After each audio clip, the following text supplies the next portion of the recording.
Hello, grade 5. It's me again, Teacher Emily. Welcome back to our second week of a synchronous class. So today, we will be discussing about the importance of applying fertilizer.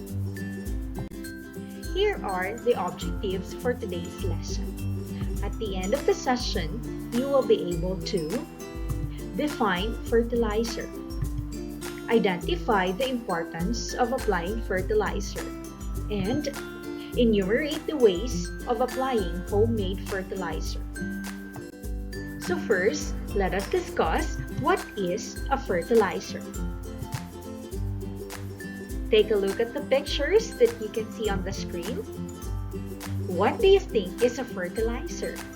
So a fertilizer is any material of natural or synthetic origin that is applied to soils or to plant tissues to supply one or more plant nutrients essential to the growth of plants. Meaning to say, these are the things or the material that is being used in order for the plants to grow healthy. Here are the importance of applying fertilizer. First, fertilizers provide nutrients in the soil to make it more fertile for plants to continuously and healthily grow. If the soil has adequate nutrients, plant growth will significantly improve and produce more yields. Another importance of applying fertilizer is that fertilizers greatly boost the capability of the plants to store more water, serving as a reservoir and making it capable to stand in severe drought conditions. So the potassium in fertilizer is responsible for making the stalks of the plants stronger and resilient.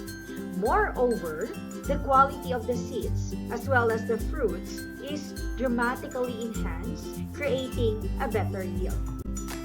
The use of fertilizers makes growing period of the flowering plants shorter. Studies have found out that phosphorus elements in the fertilizers hasten the maturity of the plants. Because of this, seeds form or grow roots faster than without putting fertilizer. Fertilizers that contain nitrogen are very effective for making the growth of the plants faster. Nitrogen is basically a growth booster and at the same time a greening factor. Nitrogen helps in the formation of chlorophyll and in the production of plant protein. Thus, it improves the color or the green color of the plants. Let us now proceed to the types of fertilizers. So what are the two types of fertilizers? We have organic fertilizer and inorganic fertilizer. Okay, so what is an organic fertilizer? So organic fertilizer is a fertilizer that is derived from organic sources, including organic compost, cattle manures, poultry droppings, and domestic sewage. What about inorganic fertilizer? So inorganic fertilizer is also referred to as a synthetic fertilizer. It is manufactured artificially and contains minerals or synthetic chemicals. It is also known as chemical fertilizer. It contains nitrogen, phosphorus, and potassium just like the organic fertilizers. Since we are done discussing about the importance of applying fertilizer to our plants, this time we will discuss about on how are we going to prepare a homemade compost. So take a look at the picture that you can see on the screen. So the first step in preparing a homemade compost is you have to dig a compost pit for making a compost or a fertilizer. Make a compost pit in one corner of the backyard where it is hidden and cannot be smelled.